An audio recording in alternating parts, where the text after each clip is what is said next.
Hey everyone, welcome back to the Overseers. My name's Kalios and I'm joined as usual by my co-host Nightwing. And in this episode, we'll be reviewing the Washington Justice going into season 5 of the Overwatch League. As usual, we'll be going over their tank line first, then the DPS, then the supports, and then the coaching staff, after which we'll share our final thoughts on the team going into season 5. Now, I think let's just jump right into it, Nightwing. Can you quickly just brief us about the tank line? Sure. Okay. So we've got Mag and we've got Kalios, who's coming from the NYXL. So Mag, mechanically speaking and individually speaking, he is an excellent Winston player. Uh, and he seems good on the other tanks as well. He just didn't quite get to show it off that well, I think, because the team wasn't very coordinated last year. And that's something that I think might continue into this year, to be honest with you. Um, but individually speaking, he's really, really good. You saw that he matched Fearless. Uh, I think he was like one kill less compared to Fearless for the like total record of most Primal Rage kills or something like that in one of their games last year. And that just goes to show that he individually he's very talented, but uh, he has found it difficult to manage being a low resource player just because his supports were not giving him as much uh, resources as he required. But when he did get those resources, he did pop off uh, on that Winston specifically. He did show some signs of weakness on the Rhine and the Orisa as well. And his ball was okay as well. It wasn't that great, but I think he does genuinely have the potential to be quite a good main tank this year as well. I mean, just a tank. I guess there's no main tank anymore, but yeah, I think with a slightly better bolstered support lineup, potentially, I wouldn't be too sure of that. But it's possible that Mag might do better this year, but I wouldn't hold out too much hope just because this team is still a little iffy. As for Kalios, he definitely did give the NYXL last year a bit of a new wind, a second wind of sorts. Uh, in the sense that once he came in instead of Bianca, I believe, the team did start to do a little bit better, playing with Yakpang, just like he did on WGS Phoenix earlier. But it wasn't really something that was too consistent, I believe. And his play hasn't really been at the very top echelon, in my opinion. I think he's solid, but he's not excellent. And I think when you've got such excellent players such as Decay and Mag and Assassin as well, it's a little bit hard for me to really see Kalios at that same level. But maybe he'll prove me wrong and continue to improve. It's just that I'm not really sure that this team is the right environment for Kalios to improve, just because I don't have that much faith in the coaching staff, which I guess we'll cover later. What do you think, Prolius? So yeah, I agree with your analysis on Kalios because even I noticed that last year when he joined the NYXL after a 2 year gap from the Overwatch League, he had a really good opening game on Diva. I think a lot of people were really like instantly fans of his because of that. But later on, that skill kept on waning a little bit. And I think that's mainly because once other teams understood his play style, he became significantly less effective in game. But that said, he still had a decent diva. Also played a good Zarya in places, synergized really well with Yakpang. But I don't think he's going to be super competitive considering the other tank players in the league this year. And honestly, like not too high on him. I think he's going to be one of the weakest tanks going into season 5. Mag Yeah, on the other, yeah, go on.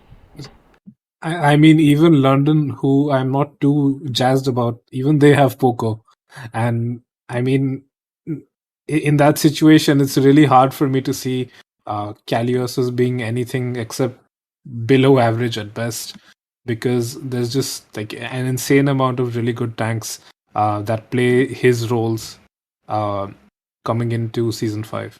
So, and sorry, go on about Mag. Yeah, so I think I was a little bit higher on Mag than you, Nightwing, because I do believe he is still a top tier main tank player, and with respect to his Winston, I think compared to here's the thing, right? Winston gameplay has evolved a lot throughout Overwatch's life cycle. These days, Winston is all about if you're playing him alongside an Ana, then it's all about playing for the ult fights. You're just poking around, building ults, and then going aggressive. And or if you're playing with a Moira Lucio, that's the Neo Goat setup. Then you're essentially just once again poking, and you're exploiting uh, openings when the enemy team uses their defensive or escape cooldowns to then reposition and then finish them off. So these are like the modern styles of Winston play, right? But Mag plays a very old school Winston where he just likes to go in the back line for lone squishies and just likes to straight up get into the action, right? And that's where Nightwing's point ties in nicely, where like he knows that he needs to be a low resource player, but when he's playing this play style, it like when he's going right into backlines, he's going to require some support because at the Overwatch League level, when you enter a team's backline, you're not going to go unnoticed for the most part, and that's why he's going to need his team to help him out with those dives. Um, Nonetheless, it's been effective so far, and honestly, I don't think that his Reinhardt was bad either. There were times when he looked absolutely fantastic. I remember one particular game where they were doing a rush mirror with the Dallas Fuel, and both Fearless and Mag were playing out of their minds. And even his Mag's Orisa, which is definitely one of his weaknesses, seemed to be improving as season 4 progressed. Where initially he just used to he didn't know where to place his shield, how to cycle his cooldowns. But later on, he just started dying a lot less, improved his positioning and ability usage, and I think he's learning to be the main tank the team needs rather than the main tank he has been trained to be throughout his tier 2 journey, right? So I still think he's going to be a great asset going into Overwatch 2, and like considering that he and Kalios are going to be the only two tanks on the roster, I think um, I think it's still a good tank line, but there are way better tank lines out there, so it's going to require some work for sure. Yeah. Yeah. Anything To to be add here? fair though, yeah.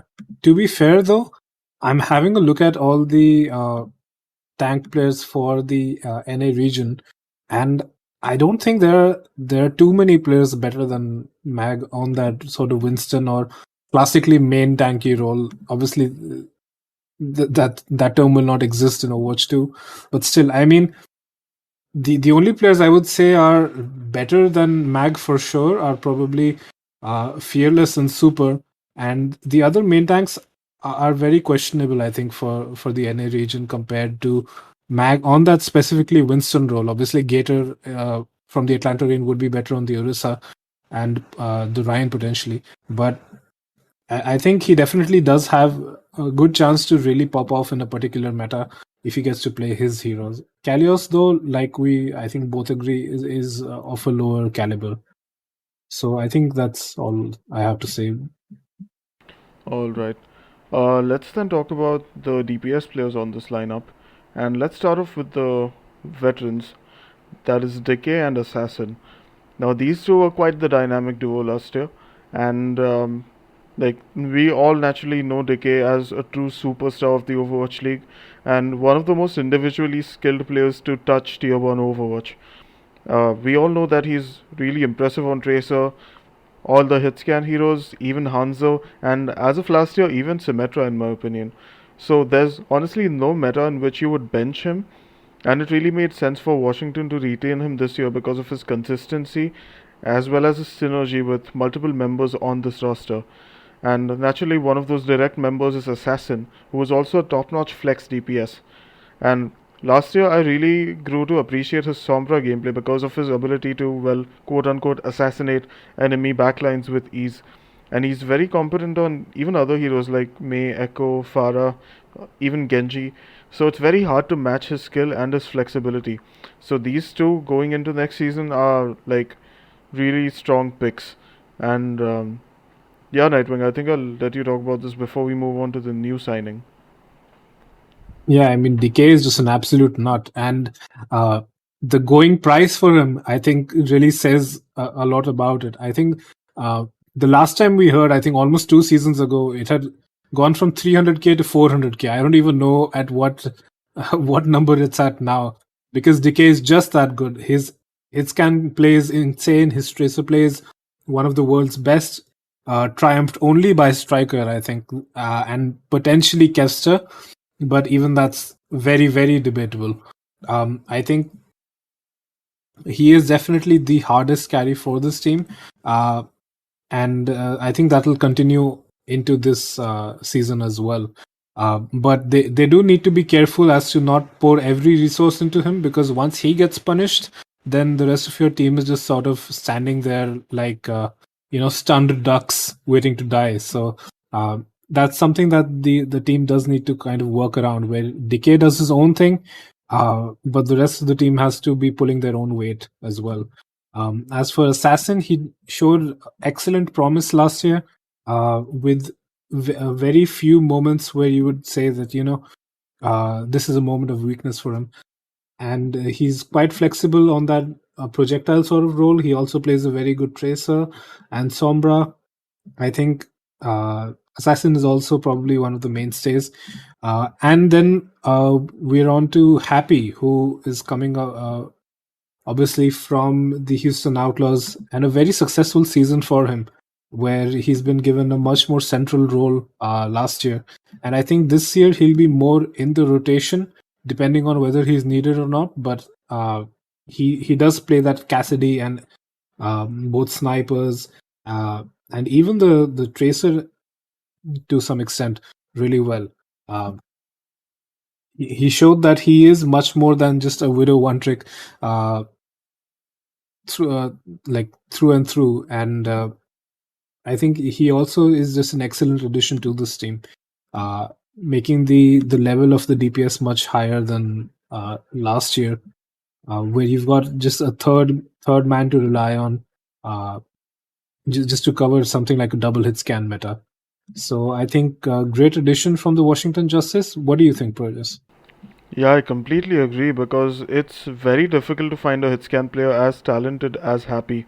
And if you remember during the off season, as soon as he officially went into free agency, the Justice like was super quick at offering him a contract, which he naturally accepted.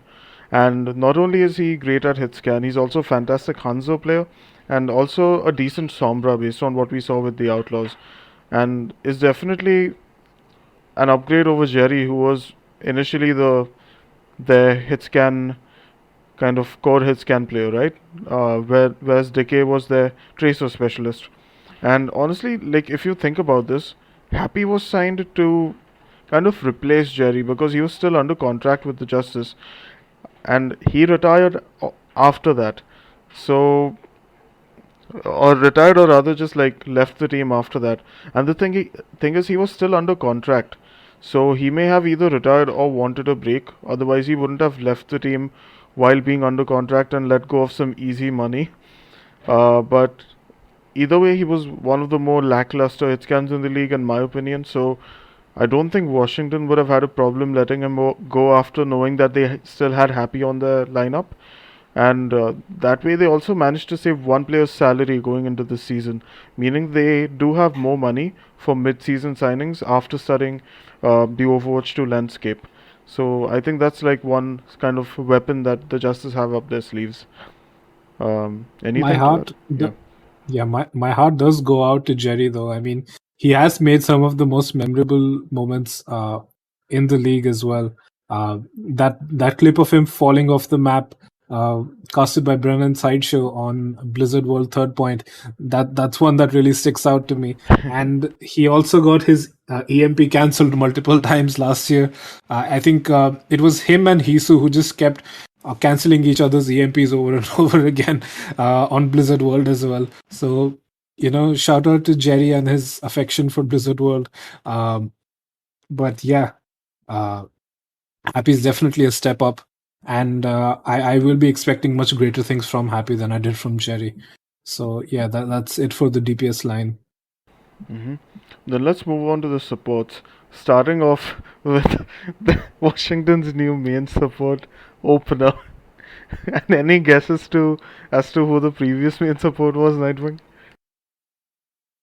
Oh, I don't know. It could be someone that's closely related to something opening. I couldn't really say who is it. It's none other than closer. So I think Washington's really obsessed with the act of opening or closing things. I mean, what were the odds, right? But anyway, just getting back to business here. Opener is kind of an unknown variable. Um, he's a main support player which not with not much experience in tier two and none at all in tier one.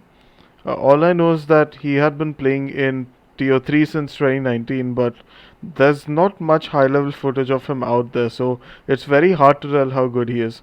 And generally speaking, I'm optimistic about pickups like these because these players must have been really impressive in tryouts for the coaches to be impressed enough to sign them. So I mean, I think he could be good for the team. Plus, he's probably signed at a low salary because he's inexperienced, which makes sense going into Overwatch 2, where main support still isn't expected to be a playmaking oriented role, right? So, good for opener that he's been signed, but it remains to be seen how good it is for the Washington Justice. And I mean, with closer gone, honestly, they probably do have an upgrade over him because Closer didn't have a great season last year. So yeah, I think it's a probably a good signing. Uh, and naturally, they also have two flex supports that they've signed. And do you want to tell us who they are, Nightwing? Yeah, so they've signed Krillin, who also played for the London Spitfire in the 2019 and 2020 seasons. And you've got Vigilante coming in from the second place team in Contenders Korea after O2 Blast, which is Talon Esports. Uh, so I personally think that Vigilante will be probably the mainstay and Krillin will be coming in here and there, but I don't really know. Would you like to start us off on these two players, brothers? Sure thing.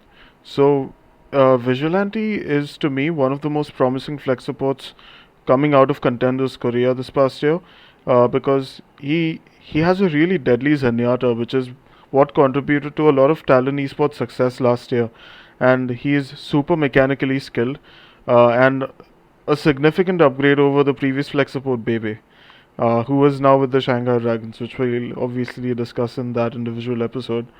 And whereas there's Krillin, which is like a confusing signing on so many different levels.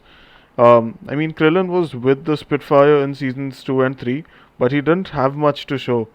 He then didn't have a team for a few months, and then joined T1 in Contenders Korea, with whom he did a decent job. But look, again, it's decent at the Contenders level, which isn't enough to cut it in the Overwatch League.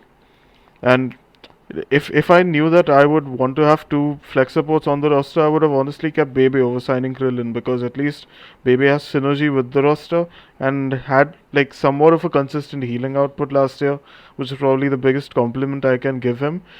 So Krillin is also like an unknown variable at this point.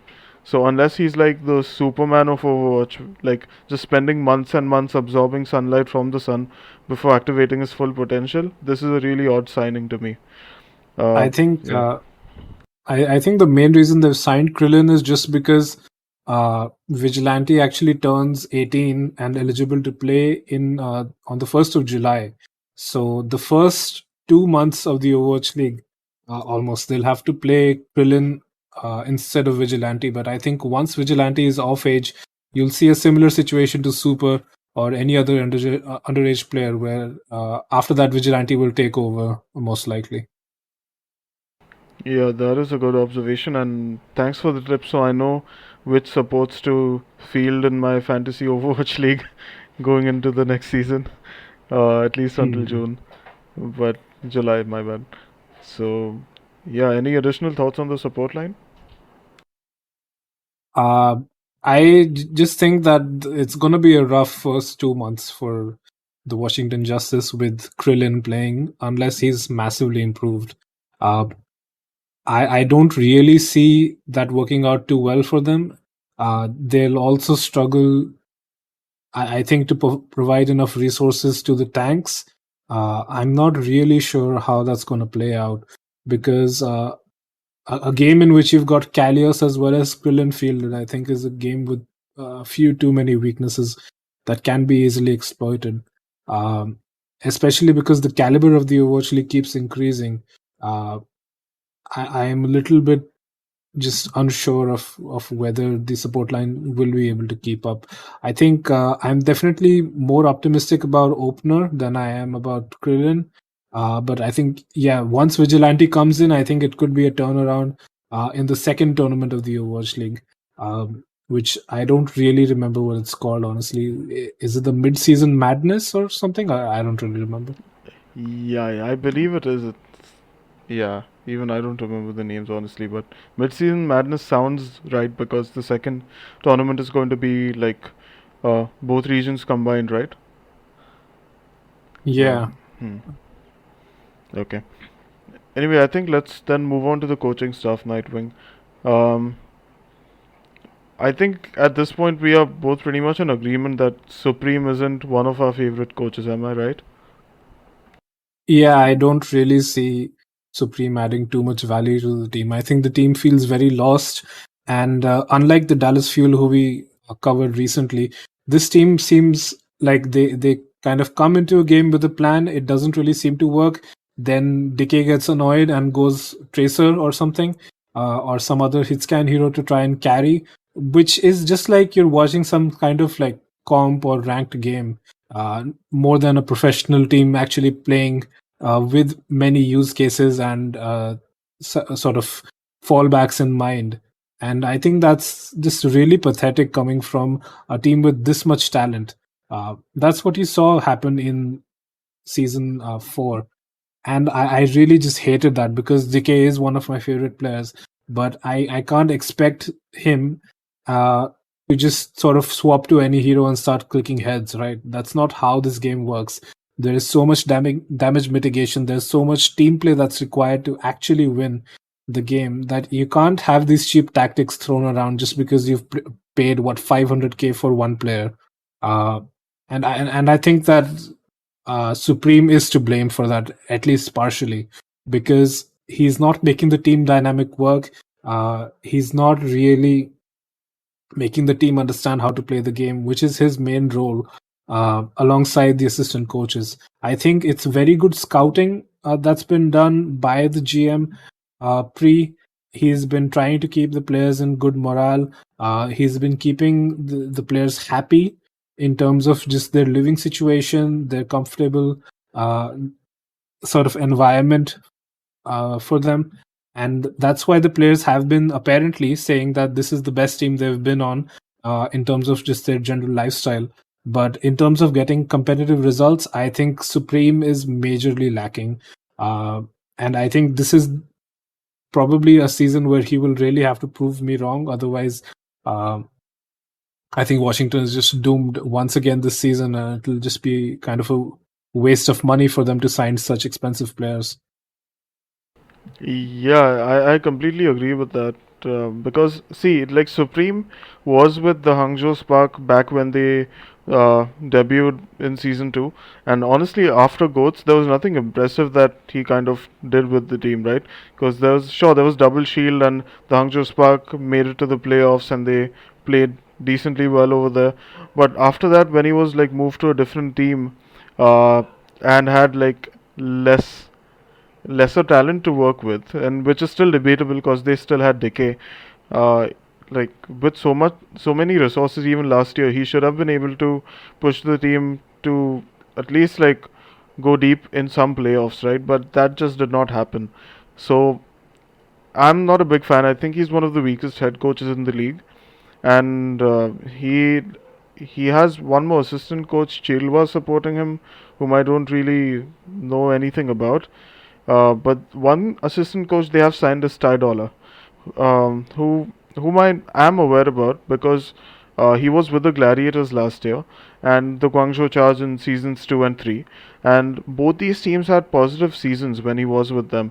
So I think that he could definitely use some of that knowledge to influence the team and bring about some like sort of changes, no matter how minor they are, in order to help everyone improve. So at least that's one positive signing. But overall, I think with Supreme at the helm, the team's direction is still going to lack. They do need to find a fixed identity for themselves this season, and not just be a team that tries to play everything but is really inconsistent. So that's my take on the coaching stuff. Anything more to add here, Nightwing? No, I just think it's still a good effort from the Washington Justice to be uh, a team that does care about player well-being. I think a lot of that is spearheaded by Pri, but he's provided other sort of hired help uh, to sort of help with that. For example, they've got really good uh, player translators and managers in the past, such as Ballin and Avala, and this year they've got Haney, who I haven't really much heard much about, but I do believe that at least keeping player mental strong is something that the Washington Justice does do well. But that has to, at some point, also turn into competitive results, and this season has to be it. I think uh, if any of the assistant coaches also need to prove themselves to sort of turn into head coach material, they have to understand this upcoming slew of new heroes very well and help the players practice those heroes and integrate them into the hero pool very well.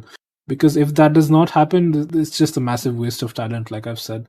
So Washington is really in a make or break scenario, I think, where it'll be a great financial and competitive and just overall failure if they do not perform this season.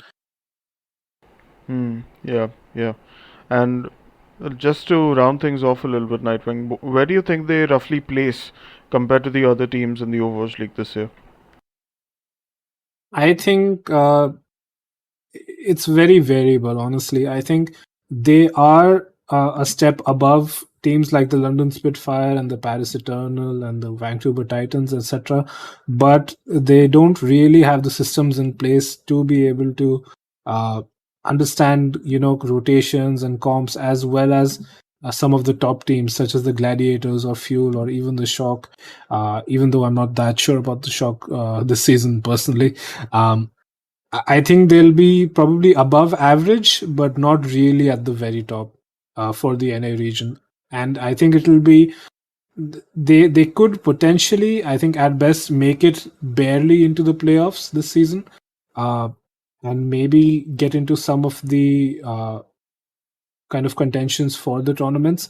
But it's going to be a kind of a uphill battle for them, and I really do hope that they can make the best of the talent that they have. Yeah, I feel like this team is going to be very very middling.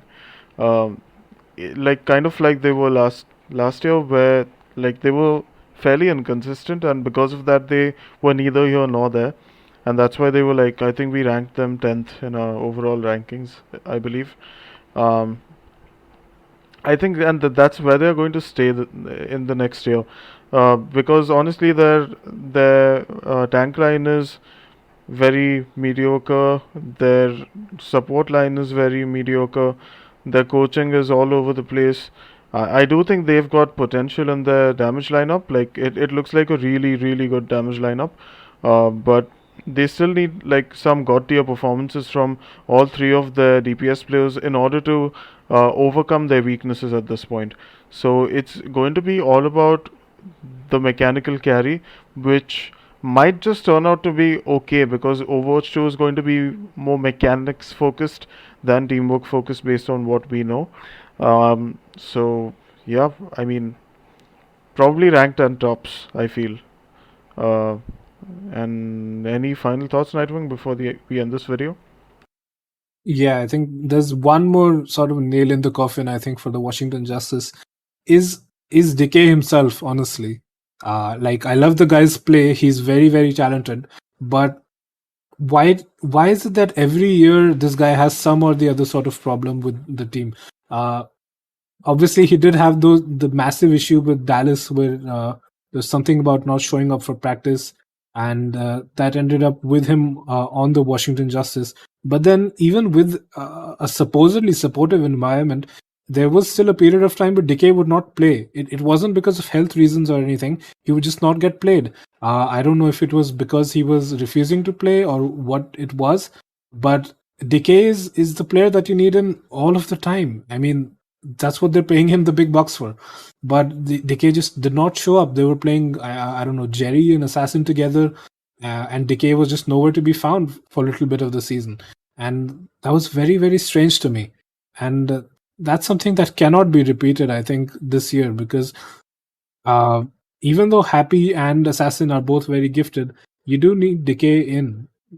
And if he sort of creates more drama within the team this year as well, then it'll be a very disrupted team environment to work in, and that's not good for player improvement, player motivation, and just team cohesiveness. So that's gonna be something that I'll need to keep an eye out for, because this isn't something that can be acceptable behavior every single season, despite however much of a good player you might be. Mm. So I agree. If like Decay is causing trouble on the team, he does need to go through some sort of disciplinary action. But I I don't know if I completely am on board with the idea that he sort of has to be in all the time, considering that they do have Assassin and Happy. I believe it's if it's a meta which does not involve Tracer especially, they can keep Decay out. I think it's mainly when it comes to the Tracer that he definitely needs to be in. Otherwise, if it's like one hit scan and one flex DPS hero, then it would be completely okay to put Assassin and Happy in my opinion. But yeah, like if you're not sure about what you're gonna play, if you might need the Tracer, if you're even slightly doubtful about that, you can go with Decay, and that's probably the safest bet you're gonna make in terms of flexibility on the hit scan roll. Um, so yeah, I think that's all of our thoughts shared, right, Nightwing? Yeah, that's all I have to say. All right. So thanks again for watching this video, guys. If you uh, liked our analyses, do drop a like. And we have a Discord server if you want to interact with more Overwatch League fans. So check out the link in the description. You can join us. We can definitely share any thoughts we have about the league and just have fun conversations about it. So, yep, that's all for this video, and we'll see you in the next one. Bye bye.